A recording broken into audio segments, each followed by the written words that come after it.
Welcome to the Deep Dive. We've got uh, quite a stack of sources today, articles, research papers, and some really, really powerful personal accounts. Yeah, absolutely. We're going to be digging into altered states of consciousness, perception, belief, and, how conditions like schizophrenia fit in, plus this idea of neurodiversity. That's right. And our mission really is to unpack the fascinating and complex ways different fields and different people understand these extraordinary experiences. We're talking visions, mystical states, psychosis, the whole range. And what it tells us about reality itself, how we perceive it. Because there's this real tension, isn't there? You see it in the sources. Are these experiences madness, spiritual insight, or maybe something else entirely, like just different ways the brain works? Exactly. That's the core question we'll be exploring. Okay, so let's get into it. What kind of experiences are we actually talking about here, based on the sources? Well, it's a broad spectrum. The sources cover visions, hearing voices,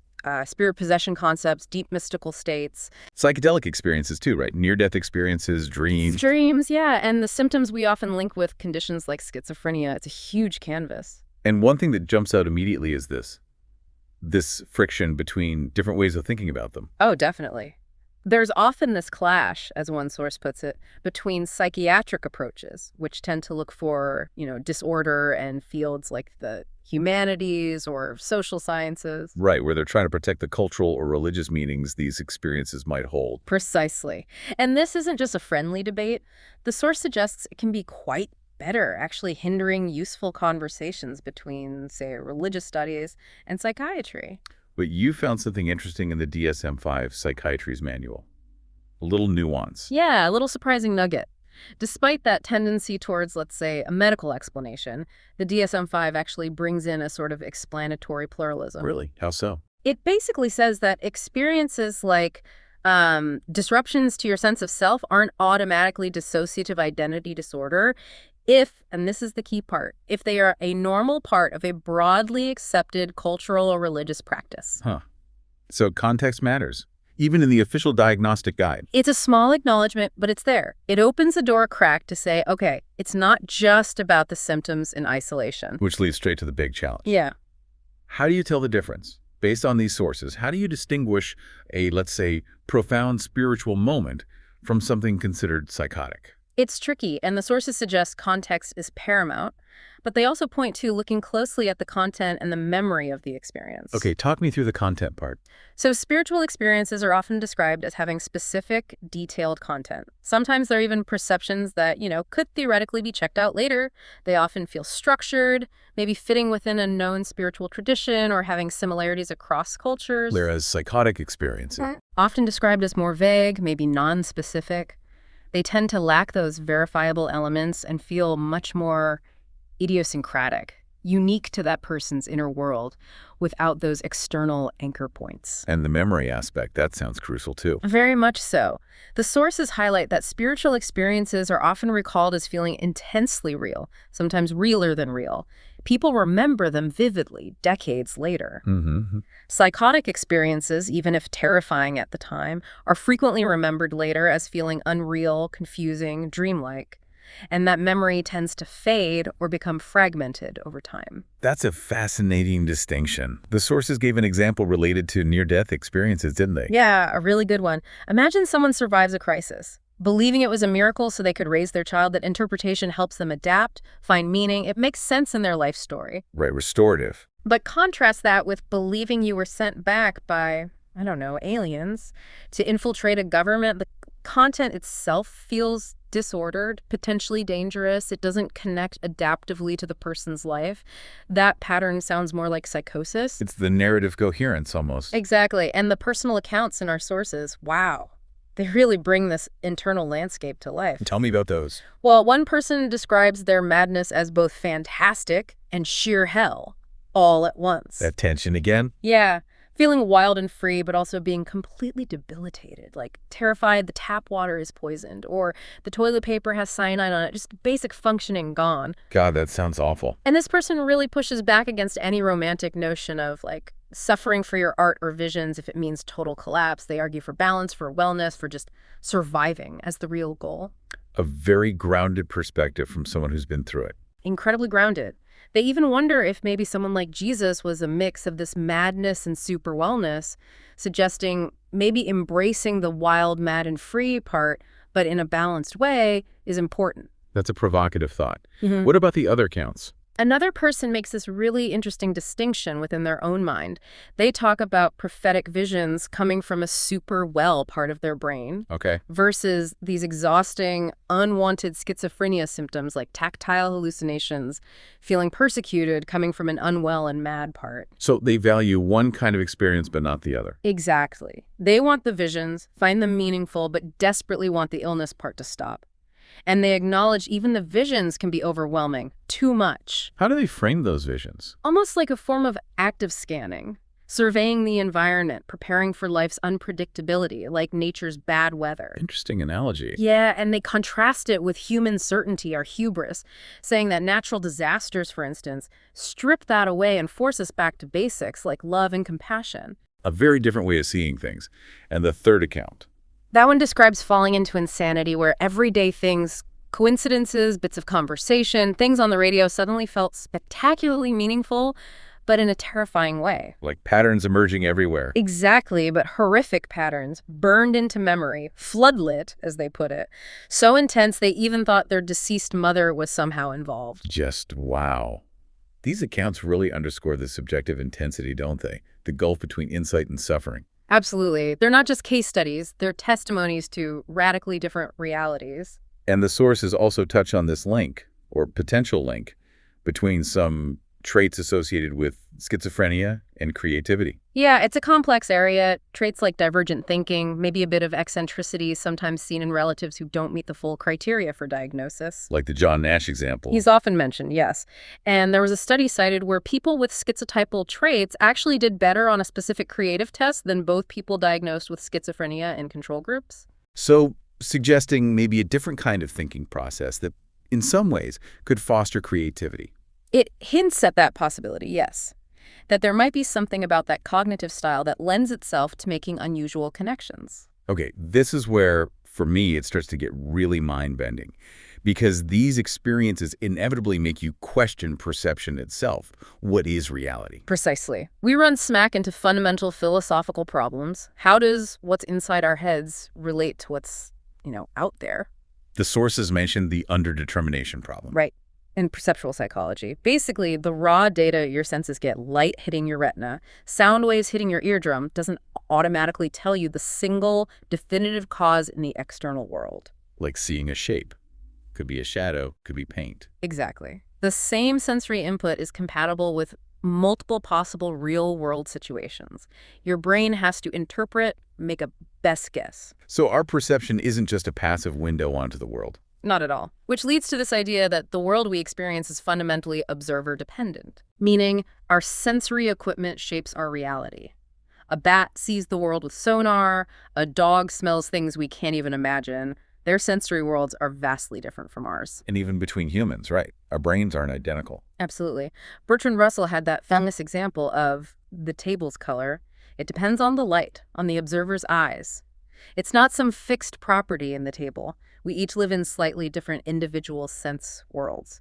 Taking that a step further, the sources flirt with this idea that an object might be, well, indeterminate until we observe it. It's a radical thought that the act of observing brings it into focus, gives it form for that observer within their perceived reality. Sounds a bit like quantum physics interpretations. Yeah, parallels are often drawn there, the idea that things don't seem to have definite properties until measured. It's a deep philosophical puzzle. And then there's the whole other massive puzzle. Consciousness itself, the hard problem. Right. We can map the brain, see what lights up when you feel happy or see red. But why does that physical activity feel like anything from the inside? Why is there subjective experience? Neuroscience explains the mechanics, but not the feeling. Exactly. Standard cognitive science hasn't bridged that gap, though there are theories trying to. Like what? Well, ideas like structural coherence, suggesting a link between the structure of our experience and the structure of our cognition, or organizational invariance. Which is?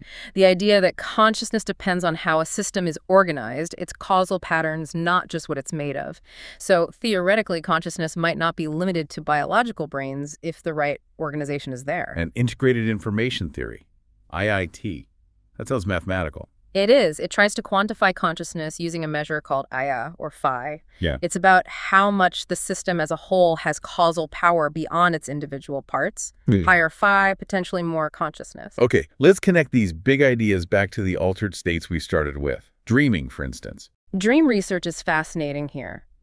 You can think rationally in dreams, sort of, but it's often flawed, unreliable. You might confabulate memories within the dream itself. Which leads to that classic philosophical question. The dream skepticism problem. How do you really know you're not dreaming right now?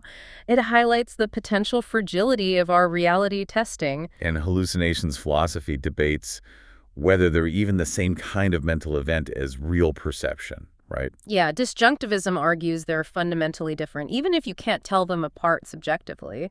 It just shows how perception can go wrong, how our link to an external reality isn't foolproof. What about experiences where the self feels altered? Out-of-body experiences, things like that. Profound disruptions. OBEs, where you feel like you're looking down on your body. Autoscopic hallucinations, seeing a double of yourself. Heutoscopy, maybe seeing a double, but also feeling you are that double. That sounds incredibly confusing. It completely messes with our sense of being located here in this body as this self. One source even speculates that OBEs, that feeling of being outside the body, might be a kind of folk origin for the idea of a soul or mind separate from the physical form. While maybe regular dreams fuel the general belief in a soul. That's another suggestion, yeah. These common experiences might shape deep-seated beliefs. And psychedelics. How do they fit into this picture of altered perception? Well, research, like with LSD, suggests changes in brain connectivity.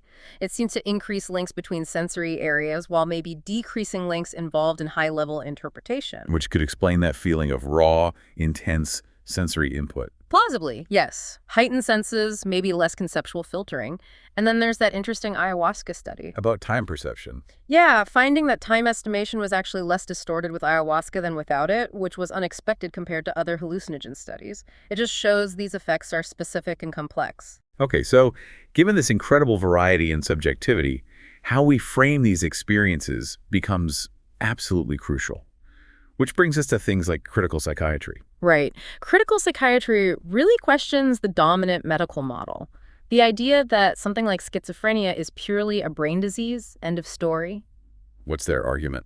They argue that labels like mental illness can sometimes hide the social functions the mental health system performs, like historically and maybe still caring for or containing people whose behavior is seen as distressing or disruptive. So medicalizing problems of living as a form of social control. That's a core part of the critique, yes. Pointing out that psychiatry evolved partly from institutions managing what society deemed deviant. And they have a specific critique of psychiatric medications, too. They do. They question the idea that these drugs are precise magic bullets fixing specific biological issues, arguing that the exact biological mechanisms often aren't fully known. And they point to side effects, industry influence. Exactly. They tend to view the drugs as having broad effects on brain function, not necessarily correcting an underlying disease process.